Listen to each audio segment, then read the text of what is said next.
જૂનાગઢના મેઘાણીનગર વિસ્તારમાં જુગાર રમતા કુલ 6 સ્ત્રી પુરુષોને પોલીસે ઝડપી લીધા. એ ડિવિઝન પોલીસ સ્ટેશનના મેઘાણીનગરમાં આર્ટિસ્ટ સોસાયટીમાં રહેતો પ્રવીણ ડાયાભાઈ વાણવી શારદાબેન રાણાના મકાનમાં બહારથી માણસોને બોલાવી જુગારનો અખાડો ચલાવે છે.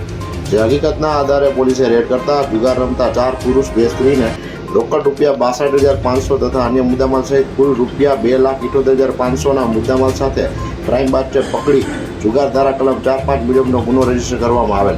તો આપ આંખની સમસ્યાથી પીડાવ છો તો હવે ચિંતા છોડો, કેમ કે કેશોદ શહેરમાં અનેક સુવિધાઓ સાથે અદ્યતન મશીનરી દ્વારા આંખનું નિદાન છે ઉપલબ્ધ.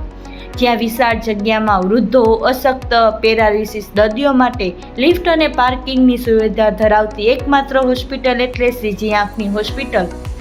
અહીં ટાંકા, ટેપા, ઇન્જેક્શન વગેરે તેમજ પાટા પટ્ટી વિના અત્યંત આધુનિક ફેકો મશીનથી ફક્ત ટીપા પાડીને મોતિયાના ઓપરેશન તેમજ ફરી વેલ ના થાય તેવા ટાંકા વિનાની પ્લાસ્ટિક સર્જરી થાય છે. સાથે અહીં મેડિક્લેમવાળા દર્દીઓ માટે કેશલેસ ફેસિલિટી પણ ઉપલબ્ધ છે, જ્યાં પૈસા પાસ કરાવવાની જવાબદારી હોસ્પિટલની રહેશે. તો સંપર્ક માટે ડિસ્પ્લે પર આપેલી માહિતી નોંધી લેશો.